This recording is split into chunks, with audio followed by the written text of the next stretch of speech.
السلام عليكم ورحمة الله وبركاته. نحمده ونصلي على رسوله الكريم. أما بعد، أعوذ بالله من الشيطان الرجيم. بسم الله الرحمن الرحيم.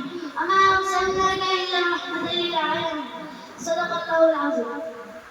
সর্বপ্রথম শুকরিয়া জ্ঞাপন করি সেই মহান আল্লাহ পাকের দরবারে, যিনি আমাদেরকে এত সুন্দর বা পবিত্র মজলিসে বসার তৌফিক দান করেছেন। তার দরবারে সকলে শুকরিয়া স্মরণ করি আলহামদুলিল্লাহ।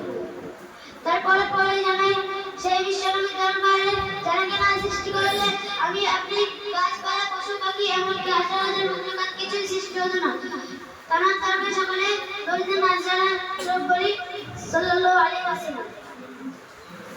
অতঃপর আমার সামনে বসে থাকা বিচারপতি এবং ছোট বড় সাথী ভাই সকলকে আন্তরিক সালাম জানিয়ে আমি আমার বক্তব্য দিকে ধাবিত হচ্ছি।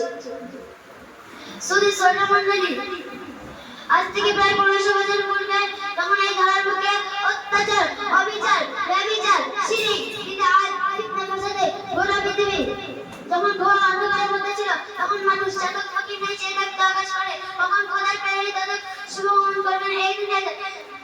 ঠিক সেই সময় আরব দেশের মক্কা নগরে মা আমিনার পরিবার আলোয় আলোকিত করে ভেস আলিক সময় 570 খ্রিস্টাব্দে হযরত মুহাম্মদ সাল্লাল্লাহু আলাইহি ওয়াসাল্লাম এই আলোকে তিনি এমন একটি যুগে আবির্ভাব হলেন যে যুগের মানুষ ছিল সিংহের চেয়ে হিংস্র, অজগরের চেয়ে বিষাক্ত, এমনকি কুকুরের চেয়ে লোভী।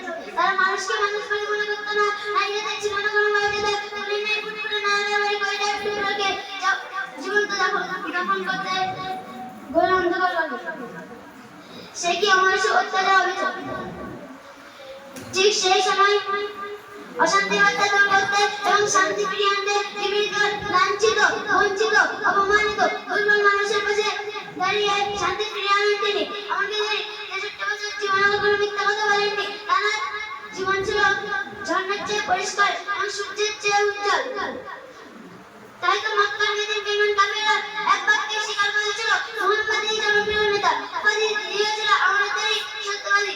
সুতরাং আমরা যদি নবীর আদেশে আদেশিত হতে পারি তাহলে আমরা সুসম্মানিত হতে পারবো।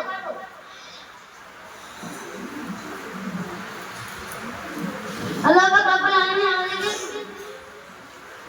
নবীর সুন্নাত অনুসরণ করার তৌফিক দান করুন। সকলে আমি আখির দাওয়ানা আলহামদুলিল্লাহ।